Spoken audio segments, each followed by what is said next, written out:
sobre uma partezinha do Evangelho segundo o Espiritismo. Não vim destruir a lei. Está lá no início, o primeiro capítulo. Eu gostaria de dialogar um pouquinho. A primeira coisa que eu gostaria de passar aqui, é ler um pedacinho aqui do... Não penseis que eu tenha vindo destruir a lei, ou os profetas. Não os vim destruir, mas cumpri-los. Porquanto, em verdade vos digo que o céu e a terra não passarão, sem que tudo o que se acha na lei esteja perfeitamente cumprido. Enquanto restar um único J e um único ponto. Mateus, capítulo 5, versículo 17 e 18. Mas o que quer dizer isso? Para uma linguagem simbólica, que está muito claro na Bíblia, o que significa não vim destruir a lei? A primeira pergunta é que lei que ele está falando? Se ele está falando com o homem, se tirar toda a questão do evangelho, a questão evangélica, você perguntar para o outro, a lei, eu não vim destruir a lei. O que passa na nossa cabeça? Que eu não vim destruir, que lei? A nossa lei. A lei que rege o costume dos homens. Mas Jesus ele já estava com um passo muito mais à frente. Eu não vim destruir a lei que vocês, a lei suas, mas a lei de Deus. Eu vim cumprir ela. Cumprir ela. Se eu vou cumprir alguma coisa de Deus, se eu vou cumprir a lei de Deus, qual é a base primeira para que eu possa cumpri-la? Significa a verdade. Se eu me predisponho a trabalhar com a verdade, onde está a verdade? Se eu perguntar agora para cada um de vocês o que significa verdade, o que nos vem à mente? A verdade em si, normalmente, ela é baseada no quê? Naquilo que eu conheço, naquilo que eu vivo, nos meus propósitos, nos meus anseios. Mas quando a gente pega essa parte do Evangelho de São Mateus, ele está num contexto completamente diferente, naquilo que realmente supera aquilo que nós vivemos. Ou seja, ele transpõe a matéria, transpõe os nossos orgulhos, as nossas imperfeições, aquilo que nos qualifica como seres inferiores. Ou seja, a nossa opinião, a nossa vontade de atender aos nossos anseios. Se eu pegar e dar continuidade a tudo que eu busco, tudo que eu quero de bom para mim, para o povo, que eu quero me sentir feliz, o que acontece? Ele simplesmente vai transpor a matéria. Então é sempre o quê? Uma reflexão bem profunda. Mediante isso, o Evangelho nos traz as 3 revelações. 3 revelações. Primeiro é Moisés. Como era a cultura na época? Onde estava o povo judeu quando Moisés torna-se um líder? O povo judeu estava onde? No Egito. Passando o quê? O que ele passava na época? Ele era escravo no Egito. Só que para ser escravo no Egito existia uma história. O Egito ficou por dominação por um povo por mais de 200 anos. Quando ele sai da dominação desse povo, quem sobra, quem fica no local é o quê? São os judeus que veio com esse povo. Aí os egípcios vão dominar, ou seja, vão trazer esse povo como escravo. E eles ficaram durante muito tempo. E o povo tornou-se sofrido, até ser o quê? Ser retirado do Egito. Então, quando você tira um grupo da servidão, historicamente falando, o que acontece? Alguém quer assumir a liderança, alguém quer se colocar à frente de alguma coisa, alguém quer trazer a materialidade daquilo que se vive para liderar. Moisés veio com uma proposta completamente diferente. Ele trouxe uma proposta de um Deus único, já dentro do Egito. Olha só a dificuldade que é de uma crença, de uma sociedade totalmente politeísta, ou seja, vários deuses, trazer a ideia de um Deus único. Será que pode dar problema? Será? Se nós transpormos daquela época para cá, será se existe alguma coisa que nos chama a atenção? Quando a gente fala em Jesus, em Deus hoje em dia, será se a maioria das pessoas não acabam olhando para si dizendo a seguinte coisa: o meu Deus é de um jeito diferente do seu? Será se não existe uma potencialidade de poder customizar a situação, o significado de Deus nos nossos dias, exatamente como era feito naquela época? só claro, guardando as devidas proporções? Será se nesse momento não está na hora de nós percebermos um pouco mais o significado de tudo aquilo que Cristo nos falou, de toda a vivência que Ele nos trouxe, sendo clarificada pelo próprio Espiritismo, a partir de 1857, que trouxe uma nova revelação, trazendo uma coisa extremamente importante: reflexão, ciência, religião, especificamente filosofia, que na maioria das vezes não temos muito afinidade, ou muitas vezes, quando se fala em filosofia, a filosofia é uma coisa um pouco chata.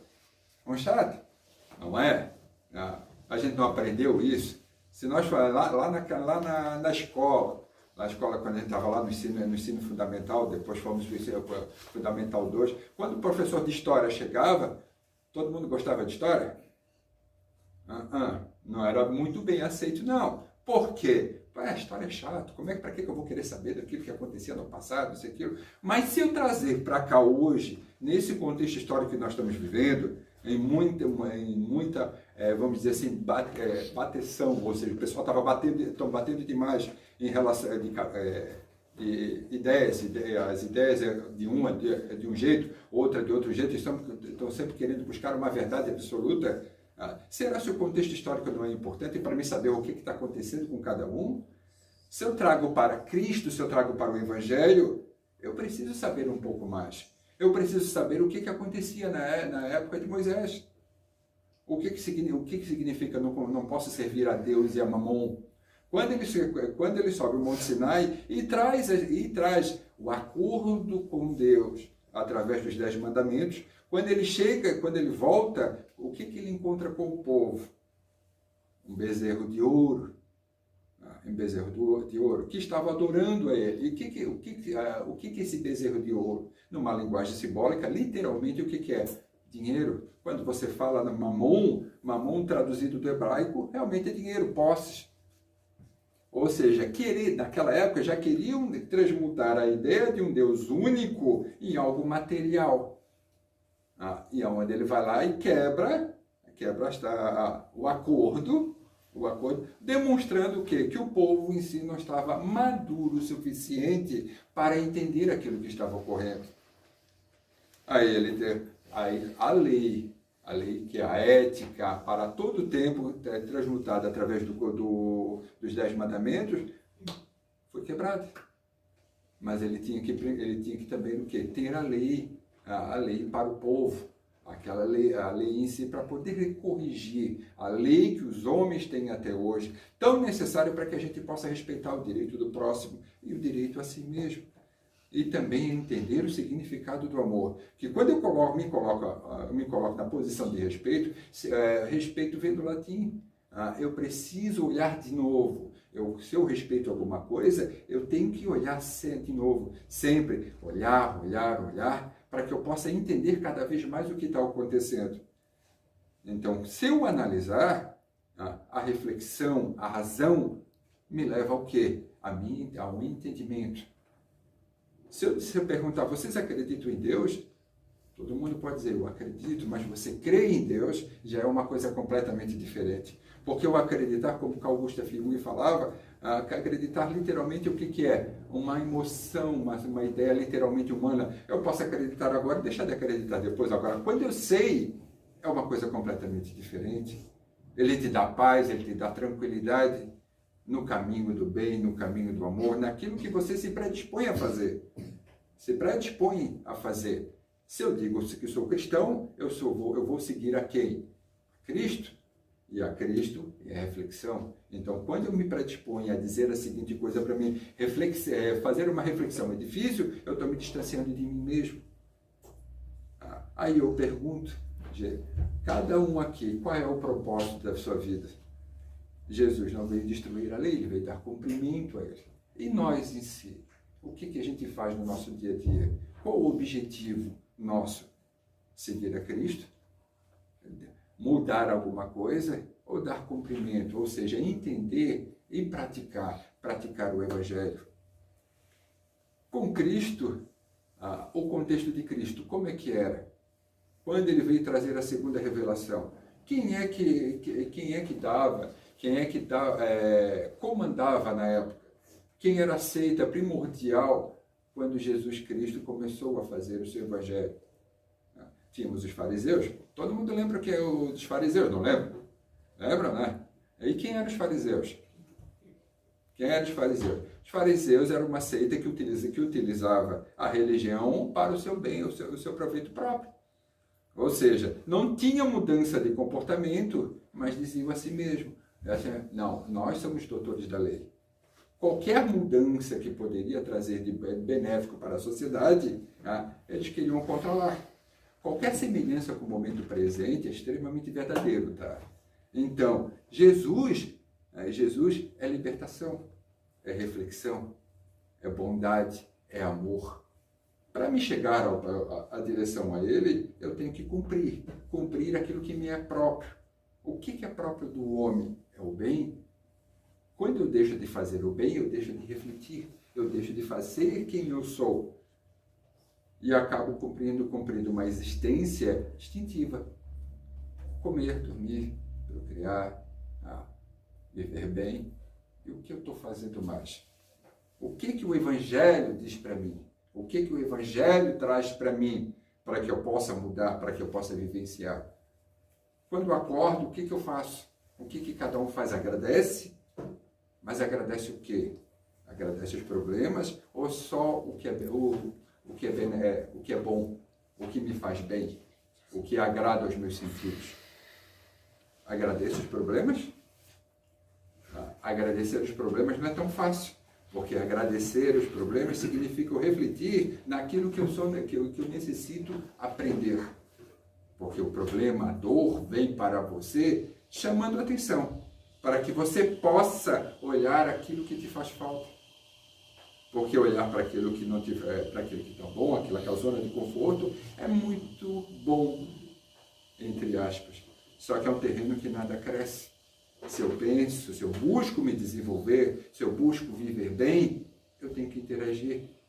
Eu tenho que olhar para o outro e tenho que perceber que ele tem problema como eu também tenho. O Evangelho de Cristo traz isso. O próprio Moisés, ele também traz isso. A questão de viver de uma forma retilínea, ou seja, buscando o bem. Por isso que ele traz as leis mosaicas, as leis para o povo, que era um povo muito rude, que precisava ter leis para que pudessem respeitar. E Jesus traz leis? Sim, só que essas leis são universais, através da ética. Quando ele diz amar a Deus sobre todas as coisas e o próximo como a ti mesmo, que resume todos aqueles que vieram antes dele, o que isso significa? Uma revolução completa para a época. Em colocar em xeque toda a questão religiosa que estava até aquele momento. E trazer para cá o que estamos fazendo de diferente. Qual é o nosso propósito, volto a dizer? Qual é o nosso objetivo enquanto cristãos? Estamos num momento onde a depressão ou o vazio existencial, tu olha para uma pessoa, dificilmente tu vê uma pessoa sorrindo, aquele sorriso que vem de dentro para fora. Normalmente parece que é algo tipo uma máscara que as pessoas vivem, que a pessoa hoje vive. Eu tenho uma máscara para uma pessoa, depois para outra, porque normalmente eu quero agradar quem está à minha volta. Mas acabo perdendo o quê? A conexão comigo mesmo. Por isso que se diz que o ser humano perdeu o endereço de si mesmo, querendo muitas vezes agradar o outro. Joana de Anjos, no livro Plenitude, ela dá essa ideia para nós, que o vício do agradar, querer sempre agradar o outro, você acaba se distanciando de quem você é. E Jesus não mostra exatamente o quê? Olhe para você mesmo. Aí eu pergunto, é fácil você estudar sobre o Evangelho de Cristo? Por quê? Por que não é fácil, pessoal? É uma linguagem muito difícil? Não é. Sabe?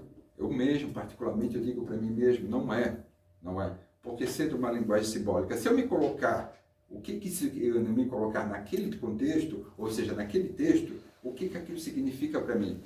Um problema na maioria das vezes é que a gente olha com um olhar crítico, ou seja, isso está certo, isso está errado. É primeiramente observar, depois você parar para pensar, como é que eu vou interagir com essa informação? Porque quando você olha, quando você consegue sentir um pouquinho só da magnitude de Cristo, você para de pensar o que aquilo me serve, para que eu vou estudar aquilo, o que aquilo vai me servir. E você começa a olhar de uma maneira completamente diferente. Como eu vou servir a Cristo? Como eu vou servir ao bem? Quando eu olho para minha filha, quando eu olho para o próximo, como é que eu posso servir em vez de criticar? Em vez de olhar sempre de um olhar crítico, desmerecendo ou dizendo que aquele potencial ou aquela forma de lidar com o mundo está errado, criando um anacronismo, ou seja, querendo olhar para o outro só através da minha postura, da minha visão, esquecendo que para Cristo, para o Evangelho, uma das palavras primordiais se chama empatia, que está tão largamente divulgada na nossa sociedade e tão pouco praticada. Por que eu não posso fazer hoje? Por que eu tenho que sempre deixar para amanhã? Aí, em 1857, veio o quê? Toda a informação que nós necessitávamos. Ou seja, naquele momento, o ser humano já estava propriamente com possibilidade de entender tudo aquilo que veio antes. Toda a linguagem que Cristo colocou de uma maneira simbólica, que nós tivemos dificuldade de entender. A doutrina espírita é o que? A chave da comunicação. A doutrina espírita conversa com qualquer conhecimento do mundo. Está lá no Livro dos Espíritos. O Espiritismo é a chave.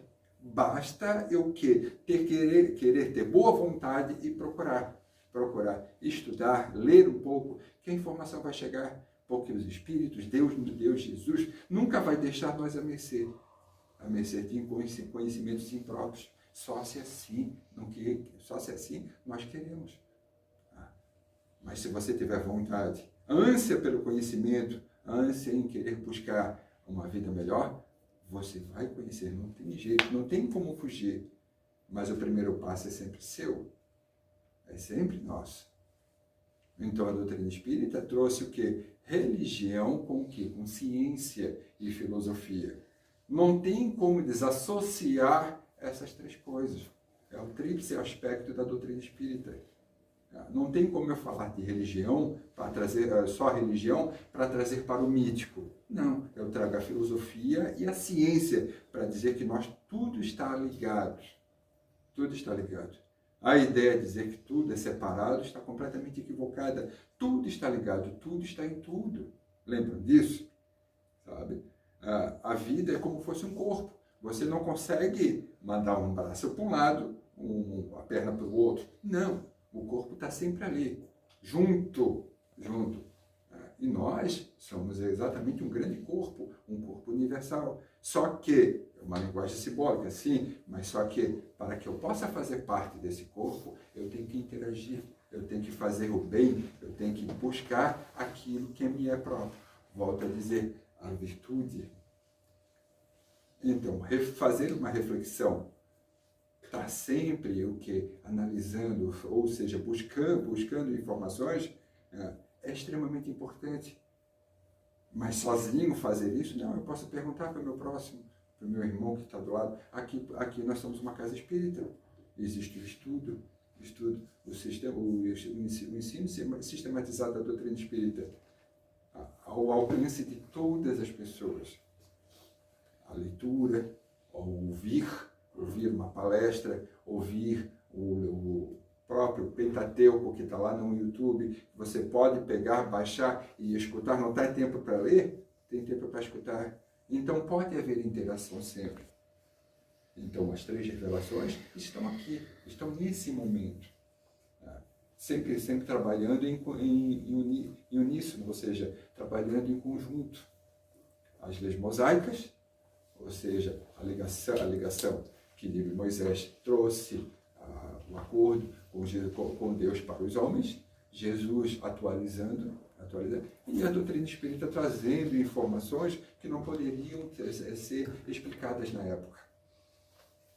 Então, por que a gente não pode dar o primeiro passo?